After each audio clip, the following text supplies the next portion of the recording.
Hello. तर ना आम्हाला जायचं होतं डीमार्टला, कारण घरातल्या बऱ्याचशा वस्तू संपल्या होत्या. सो म्हटलं सारखंच बाहेरून काहीतरी आणत बसण्यापेक्षा एकदाच जावं आणि डीमार्टवरनं घेऊन यावं. जायचं होतं, सो मग पटकन जेवणाची तयारी केली, कारण बाहेर गेलं की बाहेरचं खायचं खूप टेम्प्ट होतं.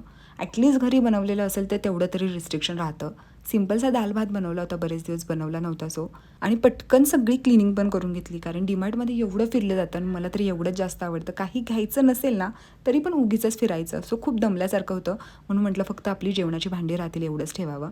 स्नॅक्ससाठी प्लॅन होता इडली फ्रायचा. सकाळी इडली चटणी बनवली होती, त्यातलीच मी थोडीशी इडली साईडला ठेवली होती फ्राय करण्यासाठी. मी मस्त तुपातच इडली फ्राय बनवते. जास्तीत जास्त असं ब्रेकफास्ट जे कमी असेल ना ते मी तुपातच प्रेफर करते बनवणं.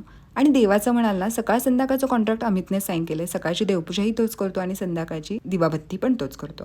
डीमार्टमध्ये आलो, म्हटलं वीकडे आहे सो एवढी गर्दी नसेल, पण गर्दीला अजिबात सुद्धा कमतरता नव्हती. खूप जास्त फिरलो, सामान वगैरे घेतलं आणि हे एक्झिट काउंटरचे काका होते ना, ते फुल टाईम इंग्लिशमध्ये बोलत होते. विचार करा, मला असं वाटलं की एवढं काय ते एज्युकेटेड असावं. बस चला, आजच्यासाठी एवढंच. भेटूयात पुढच्या